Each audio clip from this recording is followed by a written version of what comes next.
kesulitan masuk di situ, silakan masukkan menti.com dan kodenya ini ya, 65608839.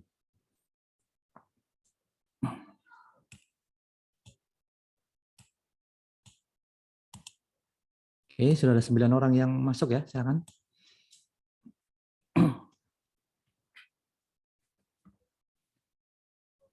Silakan fokus di mentinya saja. Zoom-nya kalau memang pakai device HP misalnya, biar berjalan di background saja, untuk suara saja ya. Jadi untuk visualnya silakan fokus di menti juga tidak apa-apa. Baik, sudah 19.20. Wah, kita tunggu sebentar ya.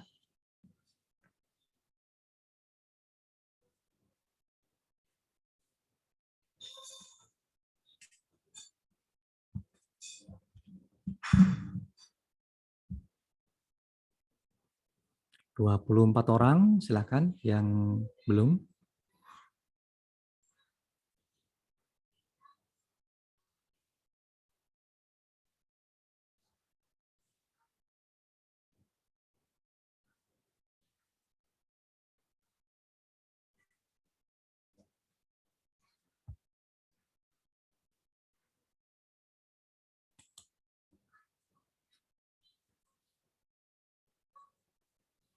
Dua 26 orang.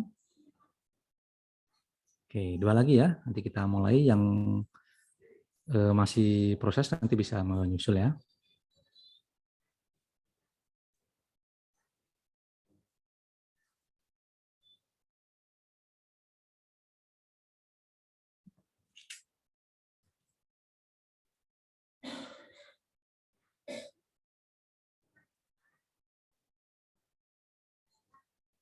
Nah, 27. Nah, satu orang lagi.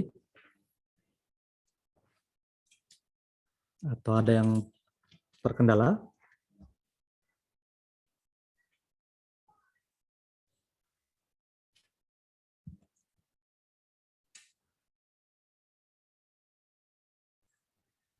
Baik, kita mulai saja ya. Nah, baik. Tidak banyak yang saya berikan tentang komunikasi media sosial ya. Nanti kita akan lanjutkan dengan diskusi. Nah, sebetulnya tips dan trik tentang media sosial sudah diberikan pada saat kuliah umum ya oleh Bu Dwi Kasubdit dari DJP ya, tentang yang boleh dan tidak boleh ya, seperti apa ya. Bisa nggak boleh hoax ya, cek dan dicek, pasti, cek kepastiannya dan sebagainya. Nah, itu tidak saya ulangi lagi. Nah, harapannya teman-teman sudah memahami. Kita harapannya sudah memahami, dan saya fokusnya pada teori tentang media sosial dan penggunaan media sosial pada organisasi. Gitu ya.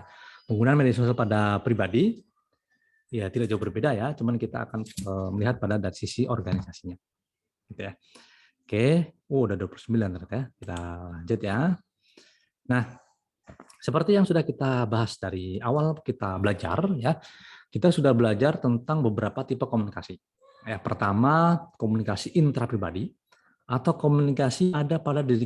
Bagaimana kita berstrategi, bagaimana kita berkomunikasi kepada diri kita sendiri, dan bagaimana caranya kita bisa berkomunikasi dengan orang lain. Ya, di intrapribadi kita sudah belajar tentang bagaimana kita membuka diri, bagaimana kita memulai suatu percakapan dan sebagainya.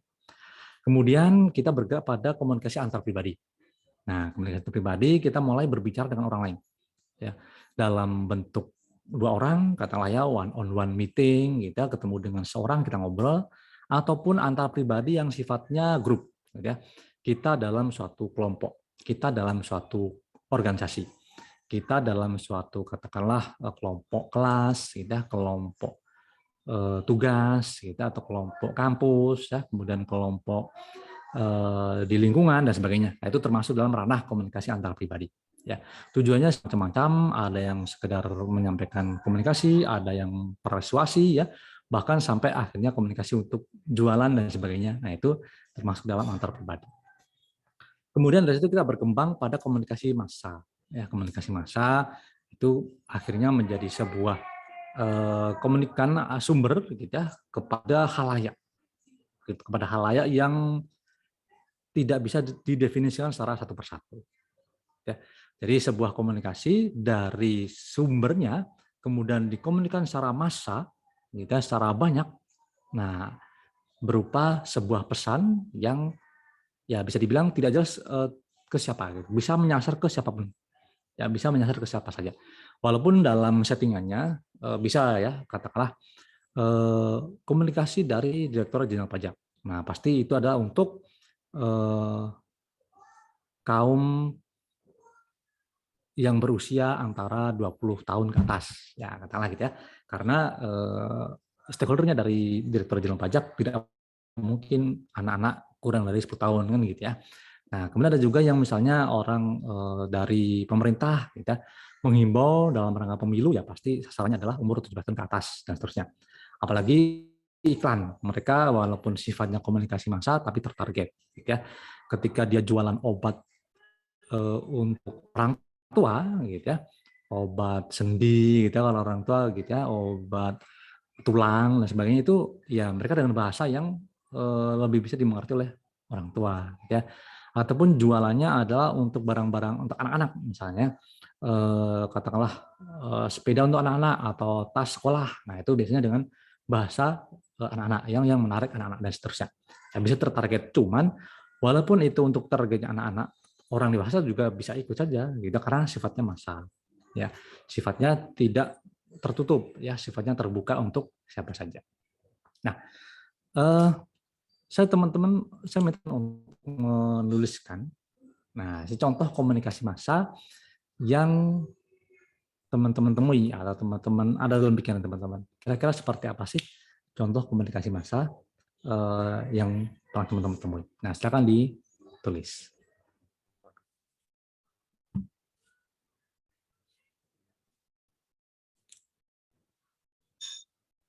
Nah, sudah ada tulis ya?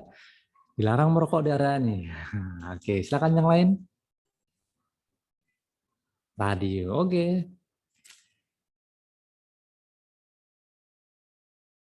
Langsung demo. Wah, oke ya. Koran, televisi ya. Jangan menginjak rumput. Oke, kalau nggak salah bisa nulis lebih dari satu kalau salah. Saya settingnya bisa dimanfaatkan juga ya. Nah, silakan yang lain. Meme, it's my dream. Ayo bayar pajak. Baliho ya. Press conference. Oke, silakan yang lain.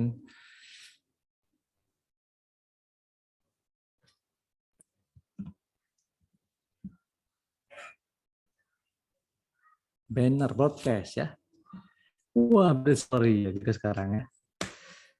Story WA atau story IG? Webinar ya. Oke, ayo yang lain lagi. Oh, ke bawah lagi ada. Podcast. Koran. Oke, terus ya. Saya tunggu sampai 20 deh. Wah, sudah 20 ya. Baik. Nah, betul sekali teman-teman yang disampaikan ya. Memang banyak sekali contoh dari komunikasi massa, gitu ya.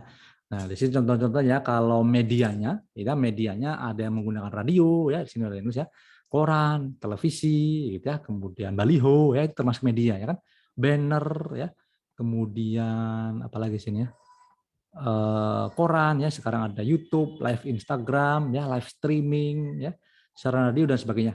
Nah, itu semua adalah media. Ya, media kita untuk melakukan komunikasi massal. Ya. Kemudian isinya apa? Nah, ini teman-teman juga sudah ada ya, isinya dilarang merokok. Nah, gitu. Ayo bayar pajak. Gitu ya. Memes ya, it's my dream gitu ya. Kemudian jangan menginjak rumput di taman. Nah, itu juga merupakan contoh konten ya, konten dari komunikasi massa. Ya, pesan-pesan ini pada halayak ya, dilarang merokok di area ini. Ya, seluruh warga gitu ya, dari umur bayi sampai orang tua dilarang merokok gitu kan. Nah, semua bisa gitu. Walaupun mungkin pesan ini ditujukan khusus untuk para perokok. Para perokok biasanya orang dewasa. Nah, gitu ya. Jangan menginjak rumput di taman gitu kan. Nah, ini juga pada seluruh halayak yang ada di taman itu gitu kan?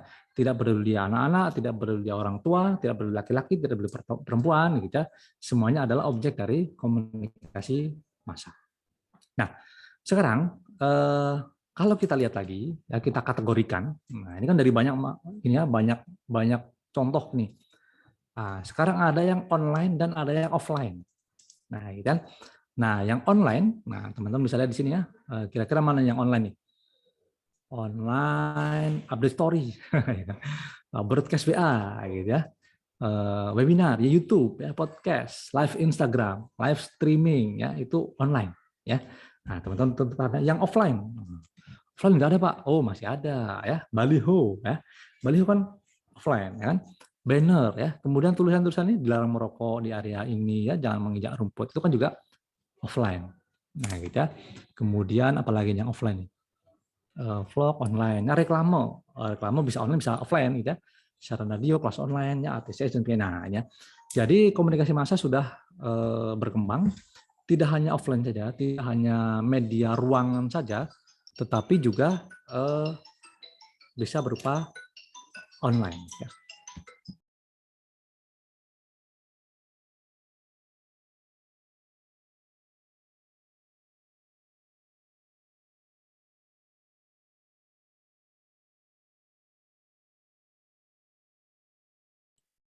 Oke, baik. Selanjutnya ya. Jadi kalau dulu itu hanya koran, ya, koran pun lewat cetak kertas, ya.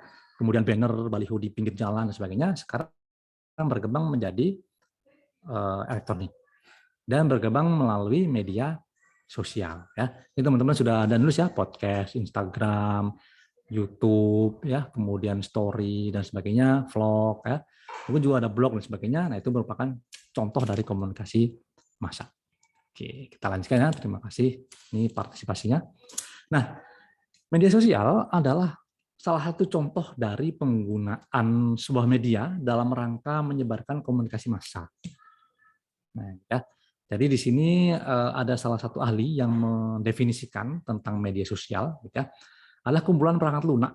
Ya, dia akan software ya, artinya perangkat lunak yang memungkinkan individu maupun komunitas, ya bisa individu, bisa grup, ya, untuk berkumpul, berbagi, berkomunikasi, gitu ya, dalam kasus tertentu, saling berkolaborasi atau bermain. Nah, ya, jadi memang media sosial itu lebih pada media perangkat lunak. Ya, jadi ada dalam sebuah sistem, ya kan? Nah, di sini pelakunya adalah bisa individu, bisa komunitas. Ya, individu artinya ya teman-teman ya, mungkin ada Mbak Dian, ada Mas Siti, ada Mas Riza, tadi ya, ada Mbak siapa lagi ya, dan sebagainya, bisa mempunyai sebuah akun di sebuah media sosial, bisa tergabung dalam sebuah media sosial atau komunitas. Komunitas ini bisa berupa sekumpulan orang, ya, organisasi, ya, PKN STAN, gitu kan, Kementerian Keuangan, ya, Direktur Jenderal Pajak, ya, PT apalagi ya, PT Mitsubishi, gitu kan, PT Mayora, gitu, PT Batubara dan sebagainya. Nah, itu merupakan sebuah komunitas atau sebuah organisasi. Bisa punya media sosial, gitu ya.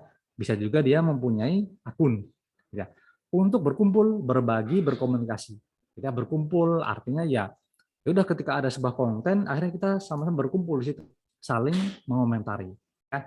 Atau berbagi, ya setiap individu maupun komunitas tadi bisa berbagi, pembagian informasi, pembagian sebuah foto, pembagian sebuah video, pembagian sebuah ya konten isinya gitu ya, yang tentunya isinya sangat bermacam-macam.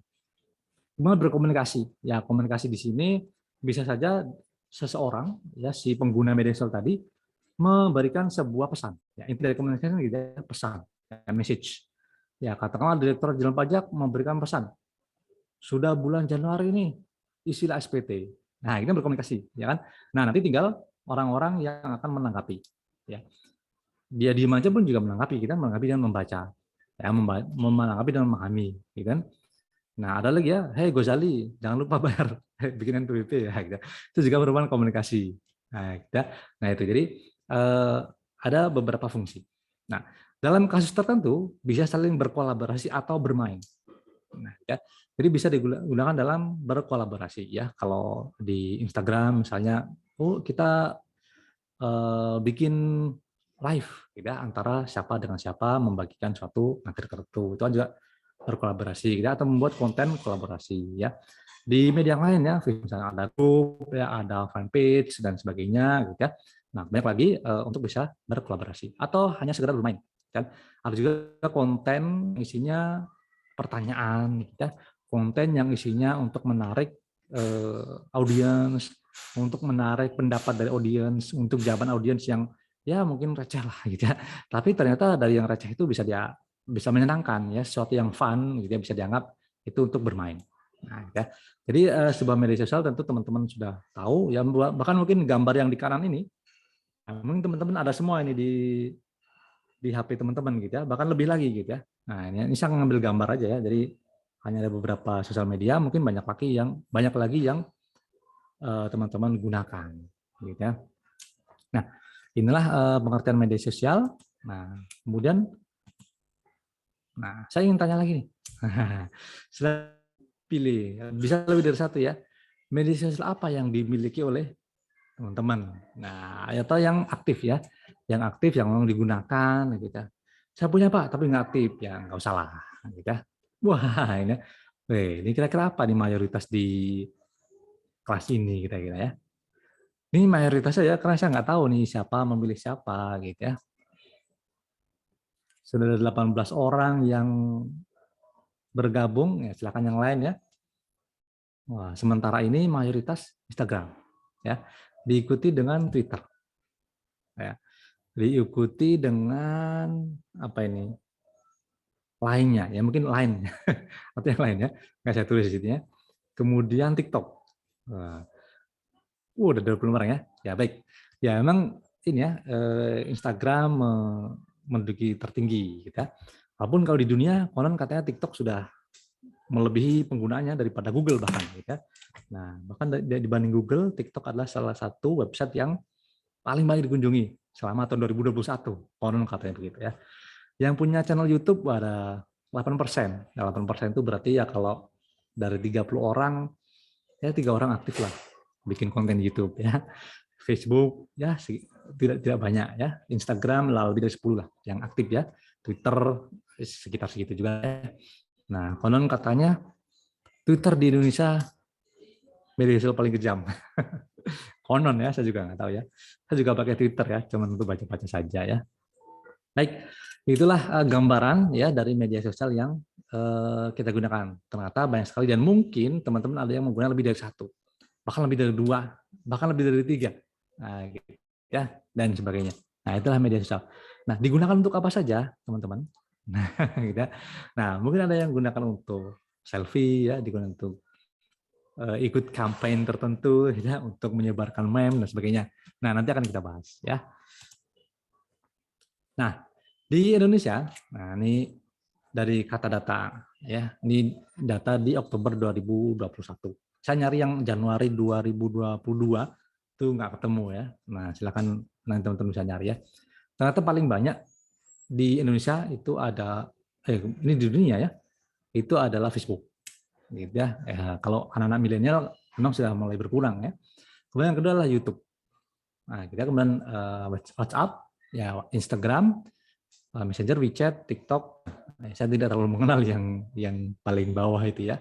Nah, itu ada gambaran ya, banyak sekali pengguna.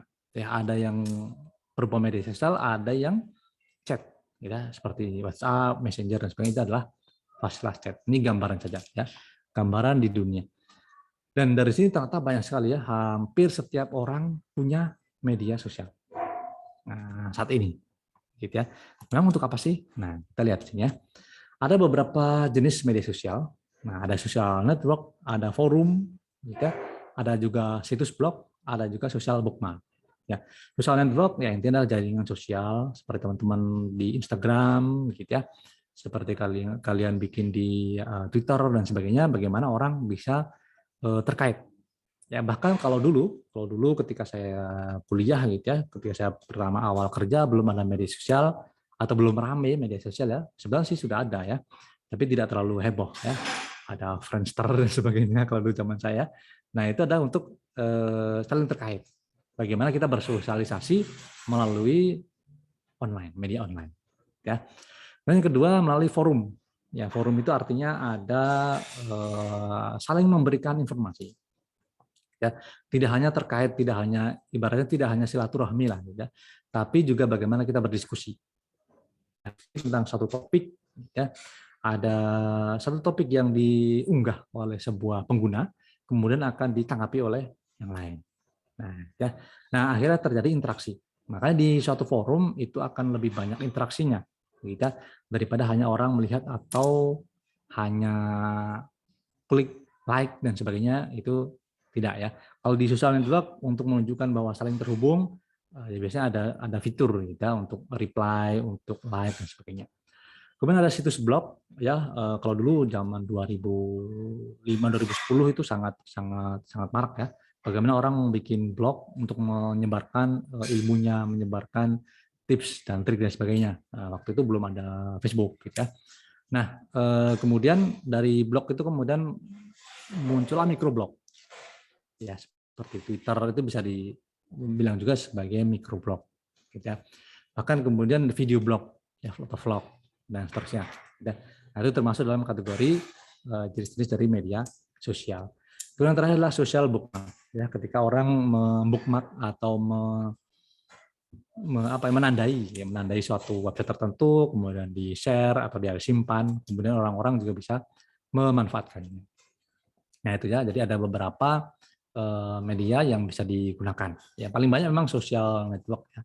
Bagaimana orang terkait satu sama lain, itu dibandingkan dengan yang lain. Dulu forum di Indonesia paling terkenal forum Kaskus ya. Nah itu paling terkenal banget ya. Dulu orang bertanya di Kaskus. Ya, sekarang sih Twitter, Twitter do your magic dan sebagainya. Nah kalau dulu tanya ke Kaskus nih, kemudian banyak orang yang reply, gitu ya, menanggapi, memberikan saran dan sebagainya. Bahkan sampai ke jualan, kerjasama dan sebagainya ya. Dulu saya pernah apa ya istilahnya bekerja sama gitu ya, bisnis dengan para anggota di forum Kaskus tersebut ya. Tapi lama-lama karena itu bebas ya, akhirnya lama-lama tidak terlalu tidak terlalu dipercaya gitu. Ada orang yang melarikan uang dan sebagainya. Nah, situs blog sekarang masih marak juga digunakan untuk menyebarkan informasi, bahkan ada yang digunakan untuk berbisnis yang menghasilkan uang, termasuk video blogging dan sebagainya, itu bisa menghasilkan uang ya. Nah, kita lanjut lagi dengan karakter media sosial. Nah, di sini yang pertama adalah karakternya network atau jaringan. Nah, sebuah media sosial pasti akan terkait satu sama lain. Kalau dia following 0, follower 0, ya ngapain gitu kan. Nah, pasti kan dia ketika mempunyai sebuah akun, ya pasti dia punya tujuan untuk dia terkait dengan orang lain. Gitu ya. Pasti punya network dengan orang lain. Masa dia bikin, kemudian saya nggak following siapa-siapa, saya juga nggak punya follower, terus ngapain gitu ya? Ya udah tempel di kamar aja kalau gitu kan gitu ya. Atau disimpan di handphone kan gitu. Nah, pasti akan ada sebuah jaringan, ada sebuah network gitu. Yang kedua, ada sebuah informasi. Ya, baik itu kecil ataupun besar, bermanfaat ataupun tidak bermanfaat, gitu ya. Pasti ada sebuah informasi. Ketika seseorang mengupload, mengunggah berita, baik foto maupun tulisan, pasti akan ada sebuah informasi yang disebarkan, yang diberikan, gitu ya. Walaupun dia hanya bilang, "Hai guys, saya lagi di halte busway." Nah, itu berupa informasi bahwa dia sedang di halte busway. Mungkin dia sedang kemana, mungkin dia sedang dari mana. Nah, itu kan yang implisit ya, yang eksplisit tetap ada ya informasi bahwa dia ada di mana. Nah, kan gitu ya. Atau misalnya foto sebuah pemandangan, oh bagus banget nih pemandangannya, gitu kan. Itu juga informasi, gitu kan, bahwa ada sebuah pemandangan yang bagus, ya. Nah, nanti muncul interaksi ya, yang nomor 4 ya, muncullah interaksi. Di mana itu? Mau kemana? Terusnya, ya. Kemudian yang ketiga ada arsip. Ya, arsip artinya informasi itu tersimpan. Informasi simpan ya. Kalau kita ngomong di jalan, gitu kan, misalnya nanya ke orang nih, Bang, yang jual bakso di mana ya? Kan. Ya udah habis itu kan tidak terarsipkan ya, udah lupa ya. Ya arsipnya di pikiran masing-masing ya, tapi kalau lupa ya sudah ya. Tapi ketika kita tulis di Twitter gitu ya, mohon infonya guys. Nah, rumah sakit yang recommended di mana gitu ya. Atau mau vaksin nih booster harus menghubungi siapa. Nah, itu terarsip ya. Kita buka lagi kalau selama nggak di delete ya. Kita buka lagi akan bisa gitu kan. Bahkan ada ya di Twitter gitu ya. Nitip lah gitu ya. Cuman komen begitu ya supaya terarsip di dia gitu. Oh, saya sudah pernah komen gitu ya. Itu berarti terarsip ya. Yang keempat adalah adanya interaksi. Ya, tadi ya interaksi. Interaksi bisa berupa komentar, bisa berupa like, ya, bisa berupa retweet, ya, bisa berupa regram atau apa ya namanya, ya, atau bisa berupa share, gitu kan, dan sebagainya. Ya, banyak sekali interaksi yang bisa disampaikan. Ya, bisa menjawab pertanyaan, bisa bertanya tadi ya. Ada seorang yang mengupload gambar, kemudian ditanyanya di mana, gitu ya. Oh, kenapa kamu dan seterusnya. Di foto jempolnya lagi bengkak, gitu kan. Wah, kenapa dan seterusnya. Gitu ya. Nah, informasinya jempolnya bengkak tadi, gitu kan. Interaksinya ya pertanyaan, komen, like dan sebagainya. Kemudian karakter terakhir konten adalah pengguna. Ya, jadi konten adalah si pemilik akun, ya bukan pemilik Instagram. Ya. Instagram katakanlah ya punya akun sendiri ya, namanya @Instagram ya. Tiap hari dia upload ya. Nah uploadnya malah ini ya gambar-gambar umum gitu ya. Saya follower dia gitu ya. Atau mungkin Twitter dia juga nge-tweet gitu ya, nge-tweet tapi ya secara umum saja. Gitu ya. Tapi konten adalah pengguna, bukan oleh pemilik media sosial. Dan pemilik media sosial hanya sebagai sarana saja, hanya memberikan tempat saja. Nah, ini adalah karakter dari media sosial. Nah, jadi terbuka, saling terkait, ya terarsipkan, dan ada interaksi dan sebagainya, itulah karakternya. Nah, kemudian fungsinya. Nah, kita mengarah kepada fungsi. Nanti akan saya arahkan pada fungsi bagi organisasi ya. Nah, karena melihat dari karakter tadi, ya maka fungsinya ada beberapa. Ya, misalnya adalah interaksi, ya secara sosial. Mungkin kita selalu ada di rumah, ya saya work from home, tapi saya tahu teman-teman ngapain, gitu ya. Oh, saya tahu tetangga saya ngapain, gitu ya. Oh, saya tahu di situ ada banjir, ya. Oh, saya tahu di situ ada kebakaran, misalnya. Oh, saya tahu ada mall baru dan seterusnya. Adalah interaksi sosial, ya secara sosial dengan orang lain. Kemudian muncul juga dia komunikasi dialogis, ya seperti dari komentar, ya seperti pertanyaan-pertanyaan, akhirnya terjadilah sebuah komunikasi. Yang ketiga, membangun persona. Ya, seseorang ketika ataupun organisasi ketika dia mempunyai media sosial, maka sebetulnya dia sedang membangun sebuah persona. Ingin dianggap seperti apa sih dia, gitu ya. Contoh, ketika sering curhat, gitu ya. Oh, dia sedang ada masalah nih. Nah, gitu ya. Kita melihat personanya begitu ya. Oh, ini orang ini sedang ada masalah. Loh, kenapa? Karena dia sering curhat, dia sering cerita kalau dia sering dianiaya gitu, atau dia sering dikecewakan oleh seorang misalnya. Nah, itu atau membangun persona seorang mahasiswa yang ideal misalnya. Dia sering mengupload dia belajar, mengupload dia tips-tips untuk menghafal, ya tips-tips untuk mengerjakan tugas dan sebagainya. Itu ada persona, ya seseorang dianggap apa. Atau mungkin juga membangun persona sebagai seorang traveler, ya. Wah, dia sering jalan-jalan, gitu, walaupun cuma di taman dekat rumah, gitu, mungkin di pasar dan sebagainya. Itu dia membangun sebuah persona. Demikian juga sebuah organisasi, ya sebuah organisasi, katakanlah Direktorat Jenderal Pajak, Kementerian Keuangan, ya PKN STAN, mungkin perusahaan-perusahaan yang lain. Nah, dia menggunakan media sosial dengan fungsi ini. Interaksi.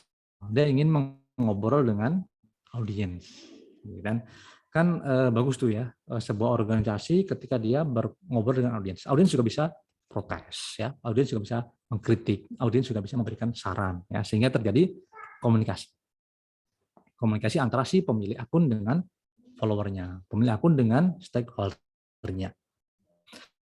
Kemudian juga bisa membangun persona. Kita sebagai organisasi yang katakanlah ya, oh kita mementingkan sebuah pendidikan sebagai hal yang utama. Nah, katakanlah dia organisasi tentang pendidikan. Katakanlah dia, oh, saya ini sedang membangun persona sebagai organisasi yang menjauhi korupsi, ya, dengan menceritakan bagaimana dia menjadi wilayah bebas dari korupsi, ya, wilayah yang tidak ada tips tidak ada tipping, tidak ada kolusi, tidak ada cokok-menyokok dan sebagainya. Nah, itu sedang membangun persona, gitu ya. Atau bahkan sedang membangun katakanlah prestasi, gitu. Dia menunjukkan sebuah prestasi-prestasi di media sosial. Nah, itu termasuk dalam kategori membangun persona. Ya, jadi walaupun sifatnya adalah media untuk bersosial, tapi bisa digunakan untuk apa saja. Nah, di antara fungsinya adalah 3 ini. Ya. Nah, kemudian bagi organisasi, nah ini bagi organisasi, ya, tadi sudah saya singgung ya, bisa menjaga dan meningkatkan reputasi. Nah, gitu ya. Ketika kita sekarang ya pengen nyari sebuah produk, wah, kita cari nih di media sosial kan gitu ya. Ternyata dia ini, ini produksinya PT ini, gitu kan. Ternyata fungsinya bisa ini, gitu, sebuah produk. Nah, itu kan meningkatkan reputasi, gitu kan. Katakanlah saya sedang mencari apa ya misalnya mouse, katakanlah mouse gitu ya. Nah, saya punya mouse ya. Kemudian ada sebuah merek, ini kok banyak yang beli nih, katanya bagus. Nah, saya akan nyari ini, ya kan. Mereknya Toshiba katakanlah. Ternyata di sosial medianya Toshiba ada tips dan trik menggunakan mouse dan sebagainya. Itu kan termasuk meningkatkan reputasi. Ya, mungkin dia cerita sekian banyak yang terjual di tahun 2021 dan sebagainya ya. Atau juga misalnya tadi yang ceritakannya dia cerita bahwa dia sedang menjaga atau menghindarkan dari korupsi. Nah, itu meningkatkan reputasi dari lembaga. Kemudian yang kedua, berkomunikasi dengan publik. Gitu ya. Mungkin kadang-kadang dia melempar satu pertanyaan, gitu ya. Hari Senin ini ngapain aja, nah, gitu ya. Walaupun hanya sekedar seperti itu, muncullah sebuah interaksi, ya, berkomunikasi, ya. Atau tadi ya di JP mencolek Gozali, gitu kan.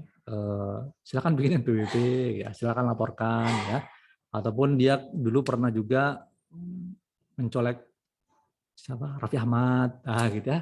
Ketika dia beli mobil mewah dan sebagainya, nah itu termasuk dalam komunikasi dengan publik. Bahkan mungkin banyak sekali ya pertanyaan-pertanyaan gitu kan. Min, gimana kalau gitu. Min, ini punya aku gini nih. Nah, itu kan berkomunikasi. Ya, gitu kan, dan sebagainya. Kemudian dokumentasi online. Ya, mungkin ada beberapa kegiatan ya, ada sosialisasi, ada launching produk baru, ada kerjasama, ada kunjungan, dan sebagainya, itu menjadi sebuah dokumentasi online.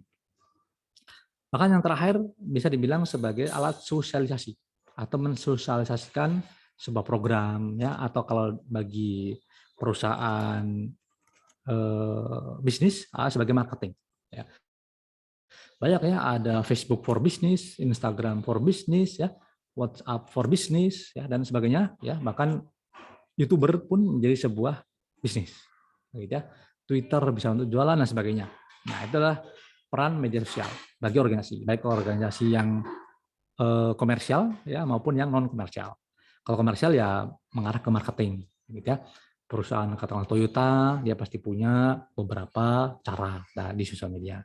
Perusahaan seperti DJP ya, DJBC, Kementerian Keuangan, mungkin Departemen Perdagangan, Departemen Luar Negeri, Kementerian Luar Negeri dan sebagainya, mereka mensosialisasikan program melalui media sosial.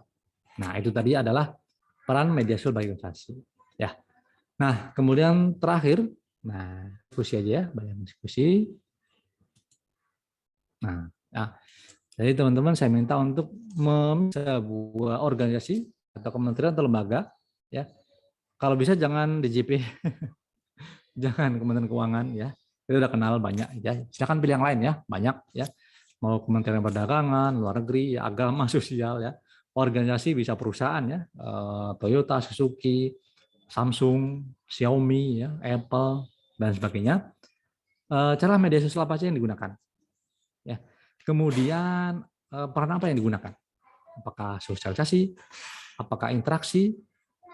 Dan silakan di crop ya, nanti silakan ditunjukkan oleh teman-teman kelompok ya. Nah ini loh Pak, saya milih perusahaannya adalah perusahaan Apple atau Microsoft ya. Dia punya Twitter, dia punya Instagram, dia melakukan sosialisasi atau dia melakukan marketing atau dia melakukan komunikasi. Nah ini Pak buktinya. Nah gitu ya, kira-kira seperti itu. Atau bahkan mungkin mau fungsi yang lain gitu ya. Katakanlah dia berkolaborasi, sebuah proyek dan sebagainya. Nah kira-kira gitu ya. Nah, seperti biasa, nanti akan saya bagi menjadi 6 kelompok, dan nanti setiap kelompok mencari tadi ya, media sosial apa yang digunakan oleh organisasi atau kementerian. Jangan pribadi. Ya. Jangan pribadi. Ini Pak punya Atta Halilintar, jangan ya. Kita lebih kepada organisasi. Ya. Dan jangan DJP atau Kementerian Keuangan ya, sekarang yang lainnya aja ya. Kalau DJP Kementerian Keuangan kita udah tahu ya, dan saya sudah mempelajari sebenarnya gitu ya. Oh dia ini. Kita coba yang lain. Nah, gitu ya. Nah, sampai di sini ada pertanyaan baik tentang diskusi maupun materi kita hari ini, silakan.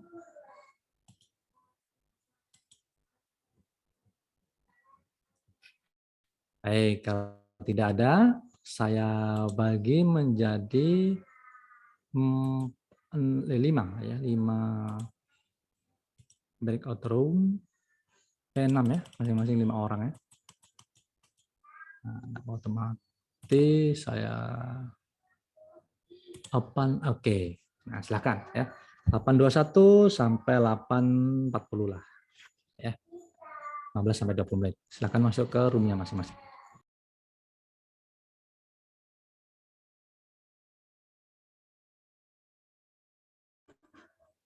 Sama Mas nomor berapa tadi? Coba mana? Dua sama Mas Ahmad. Tidak ada tombol untuk mengikuti breakout Pak di saya Pak. Terus? Coba diulang Pak mungkin. Ya udah selesai suruh ngulang. Enggak, tadi maksudnya. Ya Mbak yang ngomong, Pak saya nggak bisa ikut breakout ini gimana kan gitu. Masa diem-diem terus Enggak Pak, kalian maksudnya tadi 20 menit itu ngapain? saya dihubunginya lewat chat Pak tadi. Terus kenapa kok nggak ikut breakout room? Tadi tidak ada tombol Pak. Kenapa nggak ngomong sama saya? Oh iya Pak. Lupa. Kok lupa, Mbak ya sadar diri gitu. Loh kenapa kok saya nggak bisa ikut gitu? Itu kan ini ya, artinya setiap orang itu ya punya inisiatif gitu ya, jangan diem aja gitu ya. Masa wah saya kok nggak kebagian gaji, saya diem aja. Nah, saya nggak punya ini ya Pak. Nah kan nggak mungkin gitu ya. Ya kan pasti kalau memang lihat belajar ya usahalah ya. Yang Mas Ahmad mana? Tolong Mas Dua dinyalain videonya Mas. Baik Pak. Mas Ahmad Mekyal Sahlan kemana nih?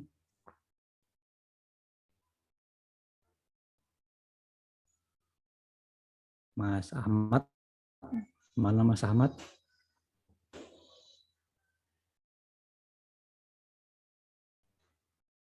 Enggak ada Mas Ahmad.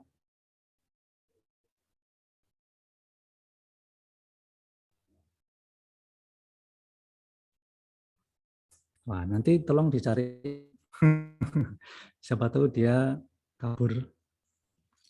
Nah, Mas Dua sama Mas Ahmad tolong dinyalain videonya ya. Ya, biar saya tahu lah. Saya kan jadi berpikiran, wah ini pasti ini ke kamar mandi, nggak keluar-keluar ini. Gitu ya. Baik, silakan mulai dari kelompok berapa boleh ya. Kelompok 1, 2, 3, 4, atau 5, atau 6. Silakan sampaikan hasil diskusinya. Silakan. Izin Pak dari kelompok 1. Oke, silakan. Izin share screen Pak. Oke.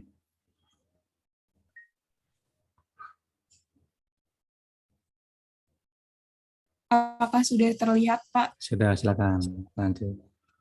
Jadi kami dari kelompok 1 yang beranggotakan di Nasia Putri, kemudian Erwin Amar Muhammad, Nova Roslina Sianipar, Sri Mulyani Surono, dan saya Yuna Triatikasari, kami memilih akun media sosial Kementerian Kesehatan Republik Indonesia karena akun media sosial Kementerian Kesehatan itu berhasil meraih 4 penghargaan di seluruh kategori yang dinominasikan dalam Young Government Summit atau GS pada tahun 2020 kemarin. Nah, untuk sosial media Kementerian Kesehatan yang dimiliki itu ada untuk Instagram ada @kemenkes.ri, kemudian untuk Twitter ada @kemenkes.ri juga, kemudian untuk Facebook ada di Kementerian Kesehatan RI, YouTube Kementerian Kesehatan RI, di TikTok di @kemenkesri, blognya www.kemenkes.go.id, kemudian emailnya kontak@kemenkes.go.id, dan ada WhatsApp resmi dari Kementerian Kesehatan 0811-1050-0567. Nah, untuk WhatsApp-nya ini digunakan untuk layanan registrasi penerima COVID-19.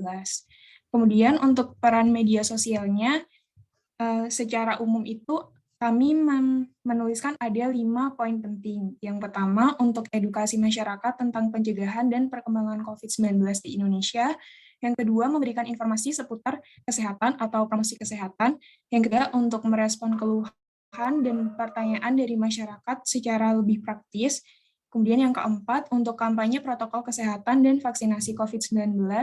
Dan yang terakhir, untuk menjaga dan meningkatkan reputasi Kementerian Kesehatan Republik Indonesia. Sekian, Pak. Terima kasih. Oke, baik ya. Jadi bisa kita lihat ini ya, Kemenkes dia menggunakan berbagai macam sosial media, gitu ya. Instagram, Twitter, Facebook, YouTube, TikTok, gitu ya, termasuk blog, ya, bahkan WA ya, bahkan dia membuka WA untuk pelayanan, ya.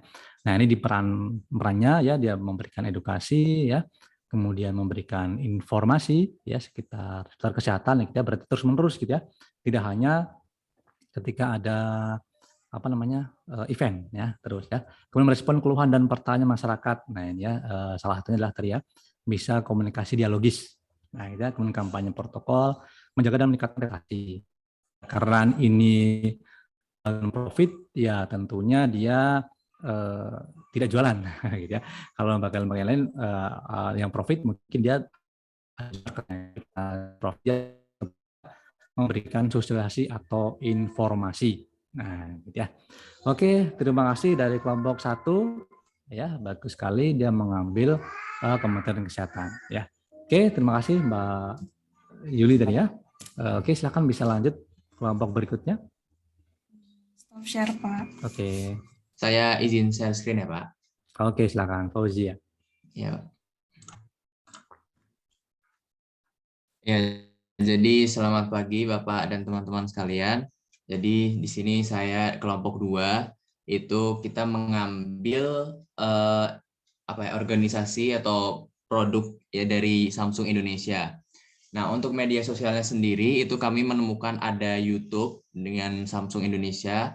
Kemudian yang kedua itu ada akun TikTok juga di sini dengan nama Samsung Indonesia. Kemudian yang ketiga di sini kita juga menemukan website. Kemudian yang keempat itu kita juga menemukan Instagram, dan yang terakhir juga Twitter yang digunakan oleh Samsung Indonesia. Nah, di sini sendiri itu fungsinya untuk website sendiri sebenarnya itu lebih menampilkan kayak katalog gitu yang berisi berbagai macam informasi terkait produk-produk Samsung. Nah, tetapi ya sebagian besar dari website media sosial yang dimiliki Samsung Indonesia tentu saja karena dia fokusnya adalah menjual produk-produk yang dia miliki yaitu Samsung, ya berarti otomatis isinya ya kebanyakan seperti melakukan promosi, kemudian ada iklan yang seperti memberikan informasi kayak keunggulan produk ini loh, kemudian spek HP ini kayak seperti ini loh, seperti itu. Jadi isinya lebih ke promosi dan marketing seperti itu, Pak. Oke ya, ini yang komunikasi dialog gitu kira-kira di situ.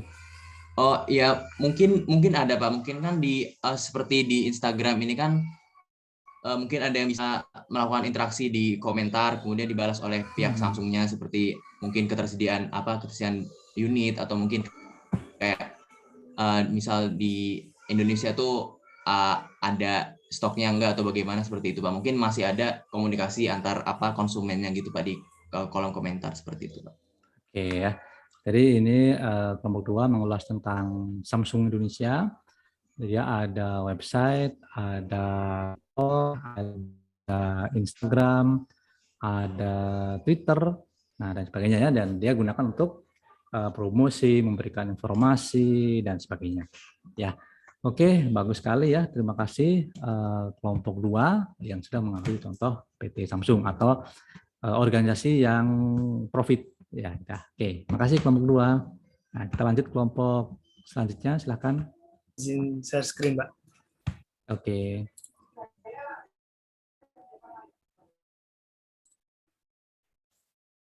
Ya, jadi kami kelompok 3 tadi memilih untuk menganalisis sosial media yang dimiliki oleh Kementerian Pariwisata dan Industri Kreatif. Nah, uniknya dari tiga dari sosial medianya itu memiliki nama yang sama agar mudah untuk pengenalannya, yaitu Instagram dengan @kemenparekraf.ri, Facebook juga sama, Twitter juga sama. Dan YouTube sendiri itu juga memiliki nama yang hampir sama, itu Kemenparekraf. Ya mungkin supaya orang lebih mudah mengingat gitu. Oh, ini ternyata Kementerian Pariwisata itu sosial medianya itu ini gitu. Websitenya pun websitenya juga begitu.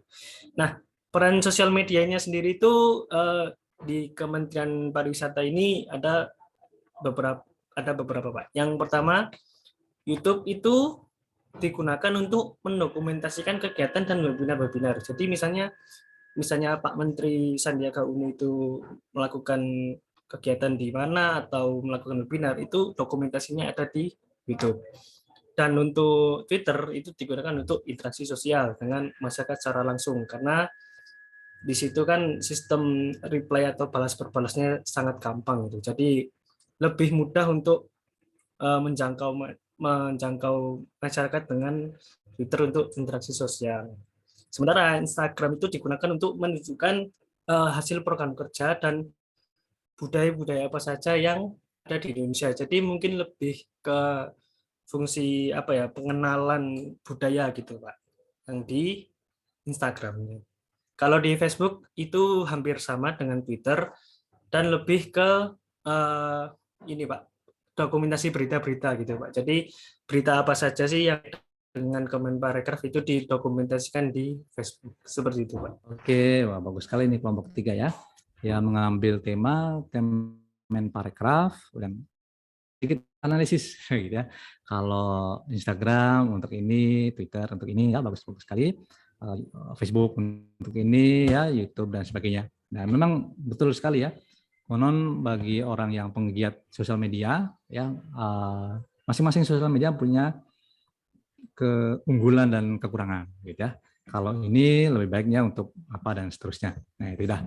Oke ya, bagus sekali Kemenparekraf.ri. Memang cuman ini belum ada TikTok ya. Kalau tadi yang kelompok 1 tadi apa? Kemenkes ya, udah ada TikTok ya. Samsung juga udah ada tadi ya. Oke, terima kasih kelompok 3 ya sudah mengambil Kemenparekraf.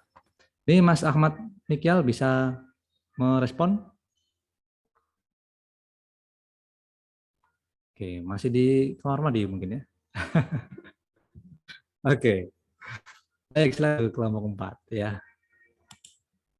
Izin share screen, Pak. Ya. Nanti Mas Ahmad kalau bisa dinyalain videonya ya. Sudah terlihat, Pak. Oke, silakan. Kelompok ambil PT Pertamina yaitu Persero. Yang pertama ada Twitter dan Instagram. Keduanya memiliki fungsi yang sama, yaitu menyebarkan berita, event, dan juga berita-berita terbaru gitu terkait perminyakan gitu Pak. Selanjutnya TikTok sebenarnya sama seperti YouTube, menyebarkannya melalui video gitu Pak, video edukasi, dan sepertinya di dalam video-video ini juga ada tim-tim, contoh tim basket dan tim voli yang disponsori oleh Pertamina juga untuk promosi. Selanjutnya Facebook tidak jauh dengan Twitter dan Instagram. YouTube seperti yang saya bilang tadi, seperti TikTok sama melalui video edukasi. Selanjutnya ada website. Website ini lebih terinci, lebih bisa registrasi, bisa mencari info lewat sini lebih lengkap gitu. Selanjutnya ada aplikasi. Aplikasi ini kalau misal My Pertamina ini seperti dompet online gitu, seperti OVO gitu Pak, bisa bayar di SPBU, ngisi bensin cashless gitu. Selain My Pertamina juga ada aplikasi lainnya PT Pertamina ini memiliki aplikasi sekitar 7 atau 8 tadi, Pak, dengan fungsi yang berbeda-beda. Selanjutnya ada LinkedIn. LinkedIn ini ada di dua sisi, yaitu dari sisi pencari kerja dan dari sisi perusahaan. Selanjutnya ini berikut dari situs lowongan resminya, layanan IPPID sama emailnya Pertamina. Begitu. Oke, ya baik ya. Terima kasih sudah mengambil Pertamina. Sepertinya ini juga lengkap ya. Berbagai macam sosial media dia gunakan. Ya. Kemudian perannya mungkin sesuai yang di teori ya. Ada edukasi ya, ada sosialisasi ya, ada apa lagi tadi ya? Ada menyampaikan informasi, bahkan ya marketing juga ya. Marketing, kemudian sponsorship ya kepada klub apa tadi, bola, basket atau bola volley ya. Basket dan volley ya. Nah, itu bagian dari strategi mereka ya, menyebarkan informasi melalui sosial media. Bahkan ada aplikasi.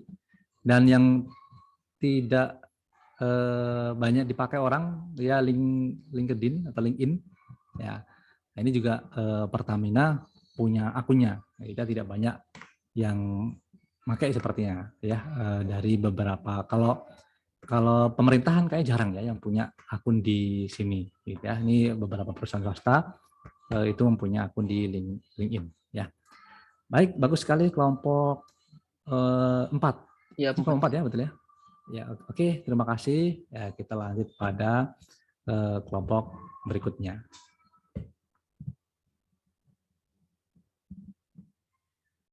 Silakan kelompok 5. Iya.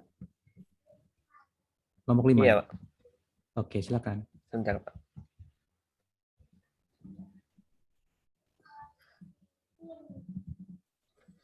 Baik, dari kelompok 5 sendiri itu mengambil Kementerian PUPR.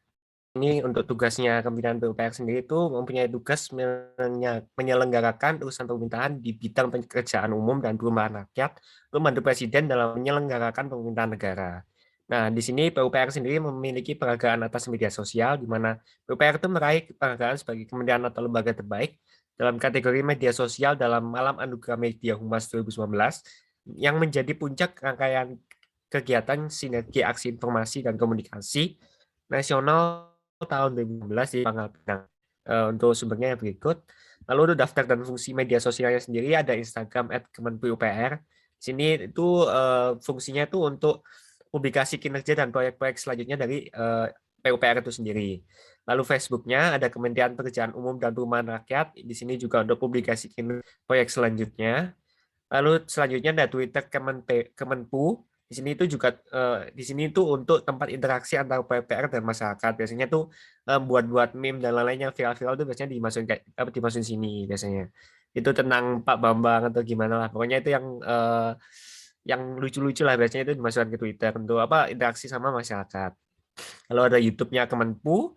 Di sini tuh video penjelasan mengenai proyek yang sudah dan akan berjalan, itu biasanya dimasukkan di sini. Jadi kayak masyarakat bisa tahu gimana sih realisasi dari PUPR ini, apakah sudah sesuai dengan proyek yang sudah ditentukan sebelumnya atau belum. Lalu ada TikTok Kemen PUPR, di sini tuh sarana publikasi kinerja dan proyek beserta publikasinya PUPR. Di sini biasanya yang viral-viral di TikTok tuh dimasukin ke PUPR semua, TikToknya PUPR semua biar ada interaksi sama masyarakat.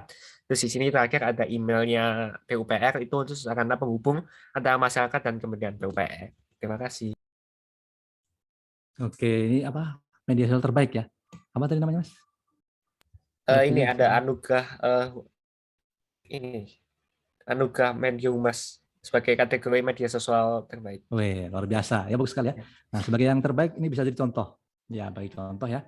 Baik oleh organisasi yang lain atau bahkan bagi teman-teman sendiri ya.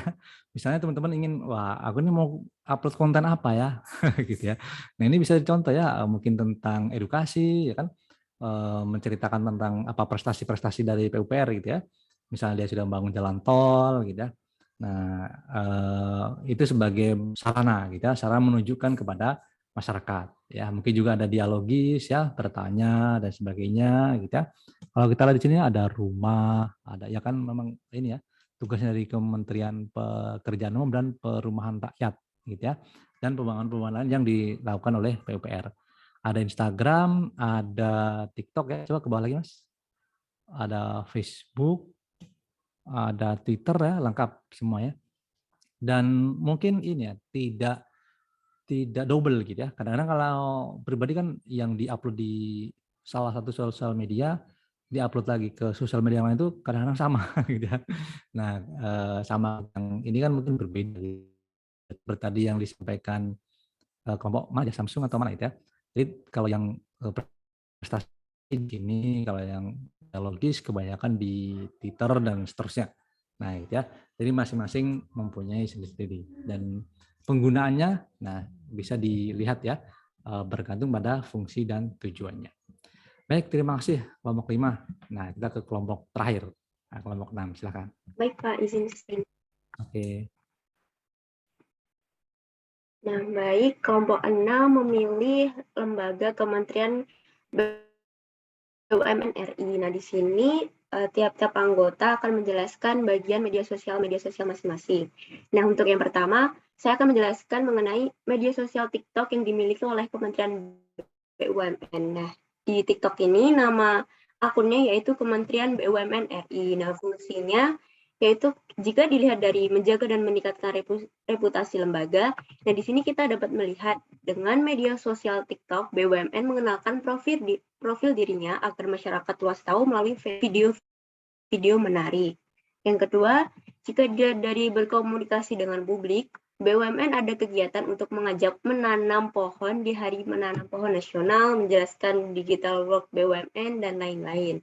Untuk dokumentasi online, BUMN mendokumentasikan kegiatan-kegiatan seperti peringatan Hari Pahlawan, ritual pegawai BUMN di hari Jumat, jam pulang, dan lain-lain. Untuk sosialisasi atau marketing, BUMN memberikan sosialisasi tips agar lolos CPNS, tips lolos SKBK BUMN, mengenalkan sirkuit Mandalika buatan BUMN.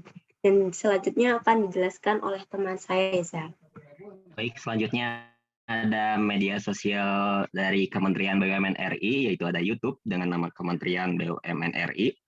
Di situ salah satu peran media sosialnya yang pasti kalau misalkan kementerian punya YouTube, ada webinar. Webinar ini fungsinya adalah sebagai sosialisasi kepada masyarakat juga, atau informasi itu bisa berinteraksi langsung dengan masyarakat juga. Kemudian ada dokumentasi online. Dokumentasi online di sini seperti kegiatan-kegiatan yang dilakukan oleh BUMN itu akan dimasukin juga dalam bentuk video, khususnya dimasukin ke YouTube. Nah, selain YouTube ini ada juga BUMN ini punya akun LinkedIn. Kemudian tidak lupa juga kalau misalkan Kementerian BUMN juga memiliki beberapa aplikasi yang sudah terdaftar di Play Store. Ada Sinadin BUMN. Sinadin BUMN itu adalah aplikasi internal khusus Kementerian BUMN. Itu aplikasi seperti isi dokumen-dokumen seperti itu yang dibutuhkan oleh BUMN sendiri. Kemudian ada SIMO BUMN. SIMO itu singkatan dari Sistem Informasi Mobile yang terintegrasi langsung dengan Kementerian BUMN. Mungkin selanjutnya akan dilanjutkan oleh teman saya. Selanjutnya di sini Kementerian BUMN sendiri memiliki media sosial lain yaitu Facebook.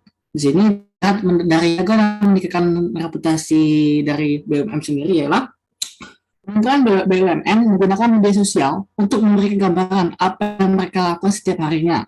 Hal ini dilakukan untuk mengetahui masyarakat bahwa pencapaian apa yang telah dilakukan oleh Kementerian BUMN. Dengan memaparkan hal tersebut akan meningkatkan reputasi dari Kementerian BUMN di mata masyarakat. Contohnya ialah seperti bidang kesehatan, BUMN telah melakukan gerakan inovasi melalui Pratama Dika IHC. Hal lainnya mungkin pada saat banjir bandang di Aceh, BUMN menggunakan hal media sosialnya untuk memberitahu kalau BUMN memberikan bantuan kepada masyarakat Aceh. Yang kedua adalah berkomunikasi dengan public speaking. Pada Facebook sendiri, digunakan oleh Kementerian BUMN untuk melakukan pembagian informasi seperti webinar dan penyuluhan atas kegiatan BUMN kepada masyarakat. Selanjutnya adalah dokumentasi online. Digunakan untuk memberikan bukti seperti apa kegiatan yang dilakukan oleh BUMN.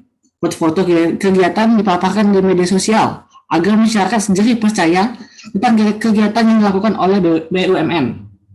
Terakhir adalah digunakan untuk sosialisasi atau marketing. Media sosial ini digunakan BUMN untuk mengiklankan diri sendiri kepada masyarakat ataupun investor. Dengan media sosial akan sedikit membuka apa saja yang dimiliki oleh BUMN agar para investor juga tertarik untuk berinvestasi. Selanjutnya akan dijelaskan oleh teman saya.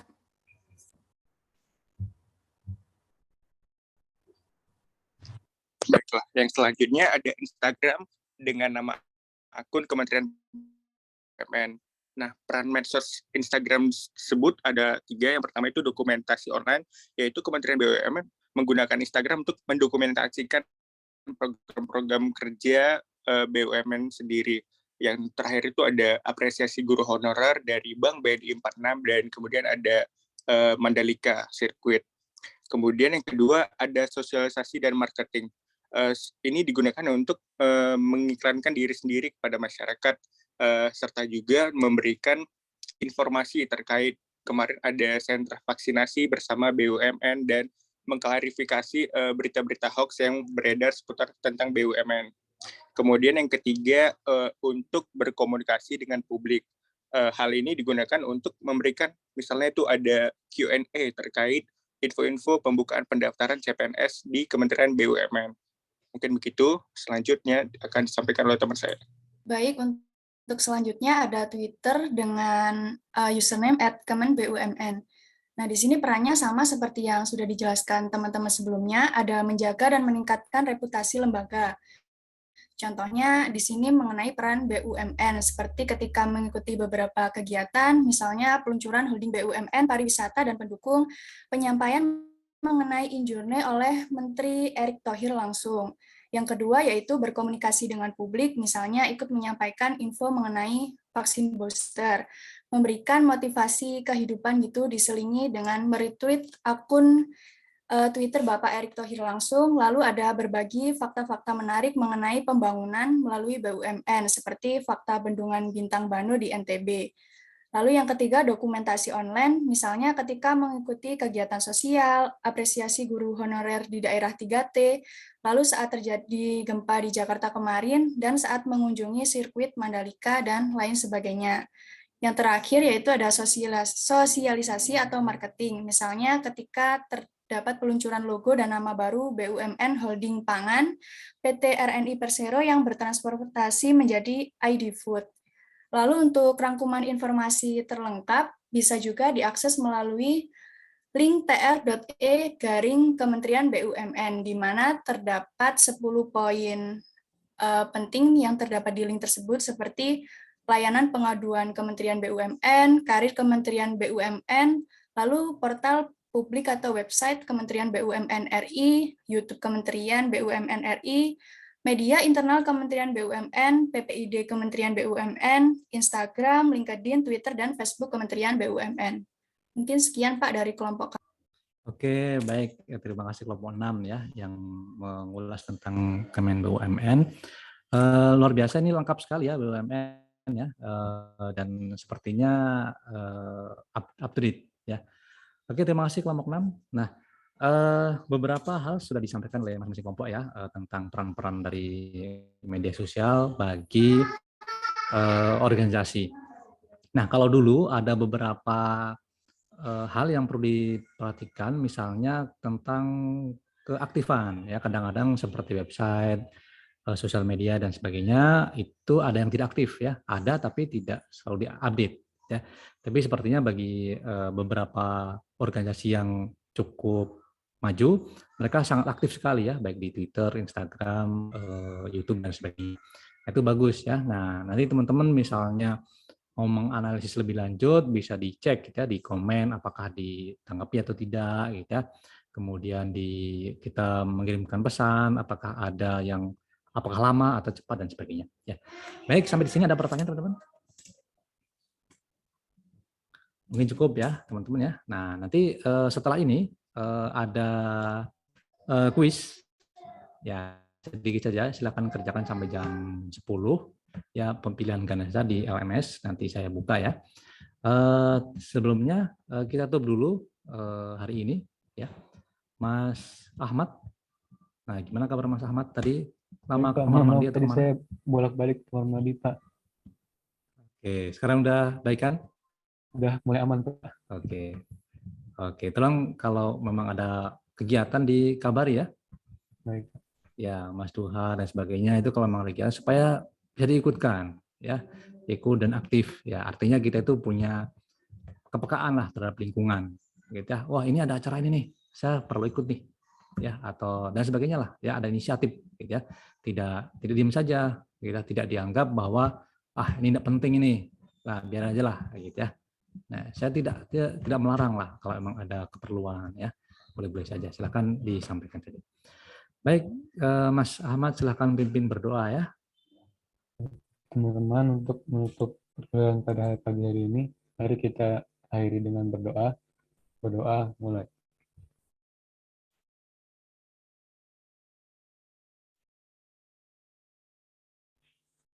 Berdoa selesai.